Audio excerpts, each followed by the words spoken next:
여러분 평안한 한 주 보내고 있죠? 아침 저녁으로 일교차가 매우 큰데요. 늘 감기 조심하시기를 바랍니다.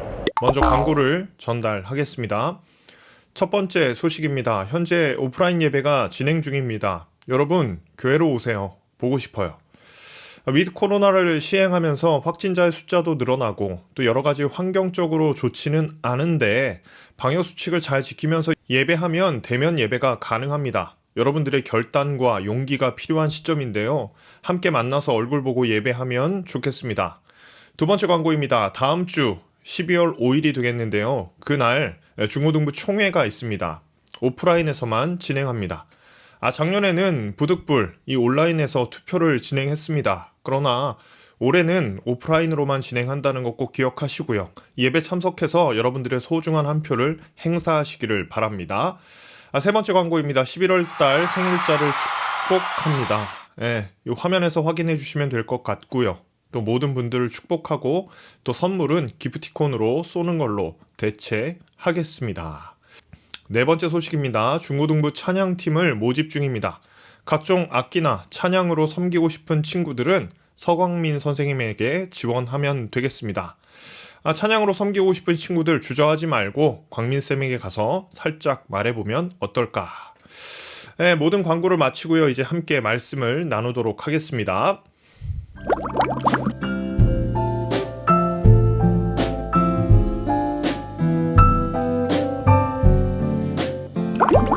오늘 함께 나눌 말씀은 요한계시록 2장 8절부터 11절까지 말씀입니다. 제가 읽어보겠습니다. 서머나 교회의 사자에게 편지하라. 처음이며 마지막이요 죽었다가 살아나시니가 이르시되 내가 내 환난과 궁핍을 알거니와 실상은 내가 부요한 자니라. 자칭 유대인이라 하는 자들의 비방도 알거니와 실상은 유대인이 아니요 사탄의 회당이라.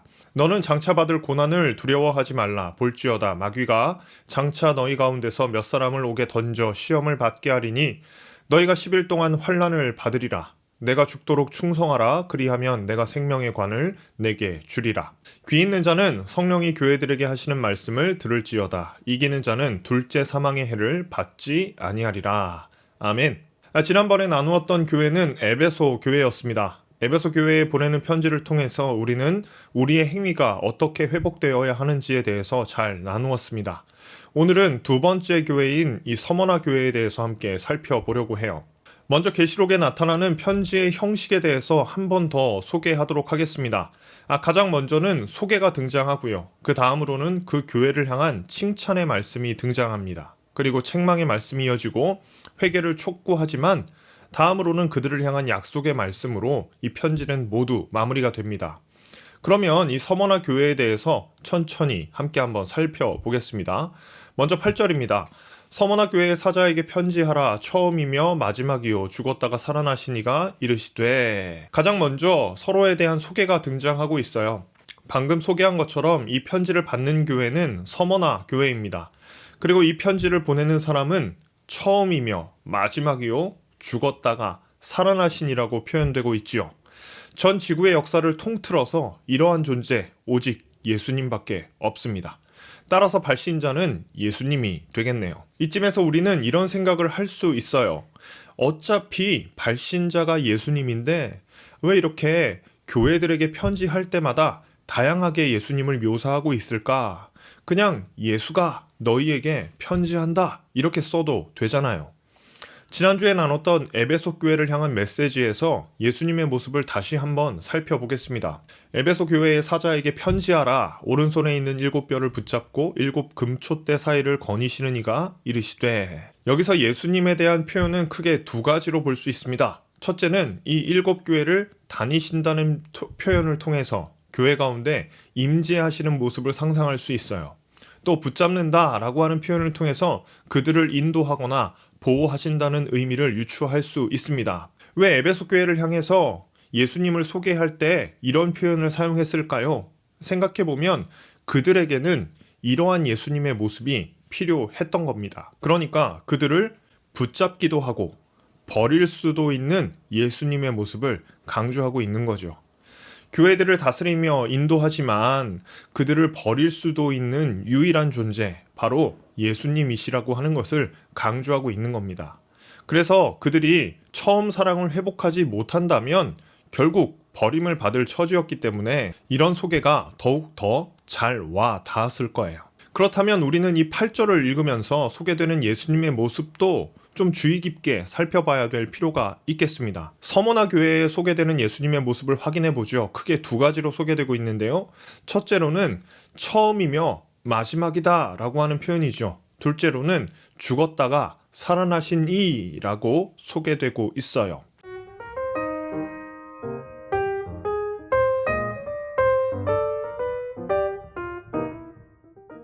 여기서 처음이고 마지막이다 라고 하는 의미는 예수님께서 이 모든 역사의 주관자가 되신다 라고 하는 의미를 갖습니다.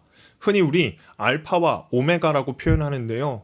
알파는 그리스어의 가장 첫 글자이고요. 오메가는 가장 마지막 글자를 나타냅니다. 이것은 역사의 시작점과 종착점을 주관하시는 분이 바로 예수님이시다 라고 하는 의미를 갖게 됩니다.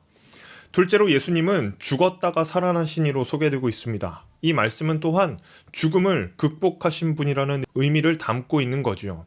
즉 죽음이 끝이 아니라 성도는 부활이 있고 그 부활을 소망하며 살아가는 존재라는 의미가 담겨 있는 것입니다. 예수님의 소개를 통해서 우리는 이 서머나 교회가 이러한 예수님의 모습이 필요했던 상황이었구나 라고 하는 것을 짐작하게 되는 거죠. 그렇다면 이 서머나 교회의 상황이 과연 어땠을까요? 이어지는 9절의 말씀을 함께 읽어보겠습니다. 내가 내 환난과 궁핍을 알거니와 실상은 내가 부요한 자니라. 자칭 유대인이라 하는 자들의 비방도 알거니와 실상은 유대인이 아니요 사탄의 회당이라. 이 9절의 말씀이 정말 압축적으로 잘 표현하고 있는 것처럼 서머나 교회는 많은 환난과 고난의 상황에 직면해 있었던 것 같아요. 특별히 자칭 유대인들이라고 불리는 사람들로부터 비방을 받고 있죠.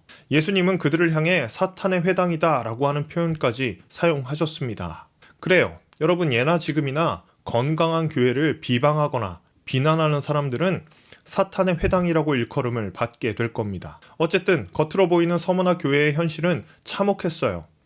그들은 환난을 받고 가난했습니다. 그리고 자칭 유대인이라고 부르는 자들의 비방을 받는 그런 존재였습니다.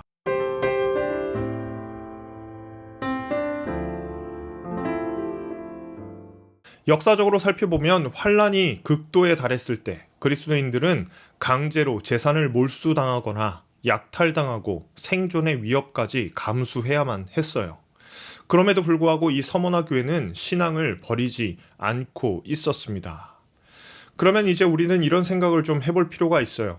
우리가 고난과 환란의 상황 가운데 놓여 있을 때 왜 요한은 예수님을 소개하면서 역사의 주관자요 죽음을 이기신 자라고 표현했을까요? 이 부분은 묵상할 만한 가치가 있는 대목이겠죠. 여러분 우리는 환난과 궁핍과 시험과 시련 속에서 믿음이 연약해질 수 있습니다. 과연 하나님께서 이 땅을 다스리고 계신 것이 맞나 이런 의문이 막 들어요. 네, 당연한 것입니다. 그때 우리의 믿음의 대상인 예수님은 어떤 모습인가 이 부분을 우리는 잘 의식할 필요가 있는 거예요. 정말 우리의 예수님은 역사의 주관자가 맞는가? 정말 예수님은 죽었다가 다시 살아나신 분이신가?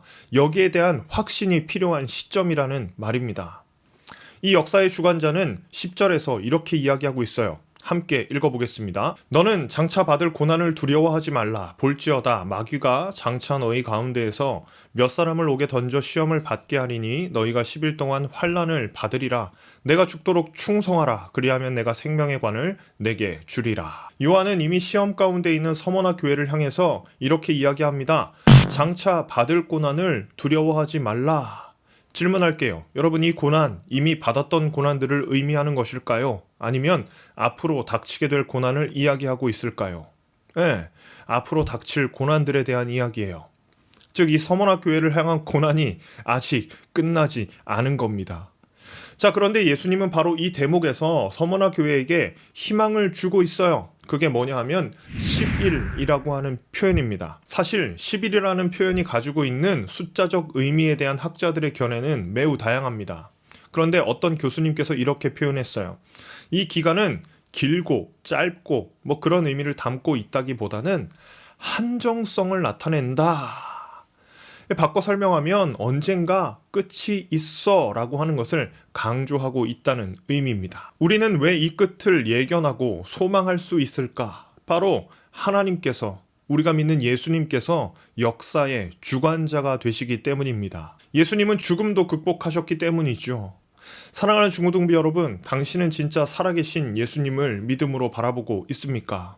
항상 살아계셔서 역사의 주관자가 되시는 분, 그분의 허락이 없이는 참새 한 마리도 팔릴 수 없다는 것을 믿으십니까?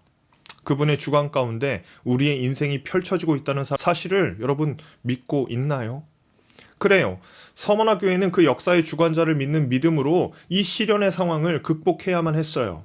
지금 우리가 아무리 어려운 상황 가운데 있다고 하더라도, 그리고 아직 이것이 끝나지 않았고 앞으로 닥칠 고난이 더욱더 심각하게 다가온다고 하더라도 우리가 신앙을 지켜야 하는 이유는 분명합니다. 어떤 고난도 예수님의 주관 밖에서 일어나지는 않는다는 믿음이에요.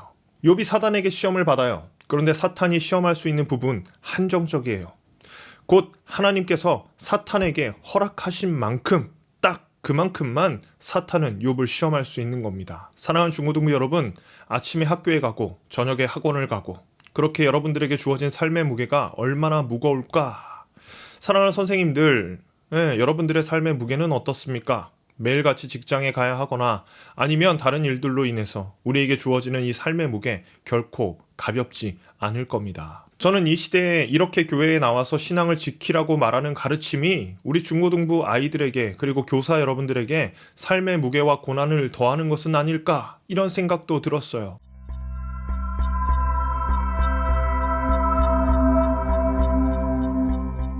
그러나 주어지는 어떤 환난과 고난이라고 할지라도 만일 당신이 하나님의 사랑과 그의 안에 거하고 있다면, 그렇다면 그 고난은요, 딱 하나님께서 허락하신 만큼만 우리에게 주어질 것입니다. 바꿔 설명하면 언젠가 끝날 거라는 얘기예요. 고3 수험생들을 보십시오. 언젠가 끝나잖아요. 그러니 그 고난의 끝 지점까지 우리는 최선을 다하면 좋겠습니다. 언젠가 끝날 이 시험이나 환난 때문에 너무 스트레스 받거나 좌절하지 마시고요. 언젠가 끝날 역사이니 기쁘고 당당하게 이 길 걸어가면 좋겠습니다. 말씀을 마무리합니다. 이 서머나 교회는 계시록의 편지의 형식에서 좀 벗어나 있다는 거 여러분 눈치채셨어요? 이들에게 책망의 말씀은 존재하지 않습니다. 책망이 없다는 것은 그들이 건강한 신앙을 잘 유지하고 있었다는 의미를 가질 겁니다. 겉으로 보기에는 가난하고 힘겹고 어려운 교회였지만 그들의 실상은 건강하며 부요한 교회였다는 게 예수님의 평가였어요. 저는 우리가 이 서머나 교회의 유산을 잘 이어나가기를 소망합니다. 비록 코로나로 인해서 우리의 삶이 어렵고 또 힘들고 또 하나의 짐을 더 지고 가야 하는 그런 신앙을 지켜야 하지만 우리의 실상을 바라보며 또 우리에게 마침내 이 위기를 모두 극복하게 하실 예수님을 온전히 신뢰하며 한 주를 승리하시는 저와 여러분 되시기를 간절히 소망합니다. 기도하겠습니다. 항상 살아계시고 역사하시는 하나님 아버지, 이 시간 온라인 예배를 주님께 드립니다. 우리의 예배를 받아주시고 우리와 함께하여 주시옵소서. 고난 가운데 내몰린 서머나 교회를 바라보며 우리를 또한 돌아봅니다. 우리의 인생이 힘겹고 어려운 시간들이 계속될지라도 이 고난의 시간은 영원하지 않음을 믿음으로 바라봅니다. 죽음을 이기시고 다시 살아나신 예수님을 바라보며 소망을 품고 이 시기를 인내하며 살아가는 귀한 마하나임 중고등부가 되게 하옵소서. 한 주간의 삶도 주님께서 붙잡아 주시기를 기대합니다. 예수님의 이름으로 기도합니다. 아멘.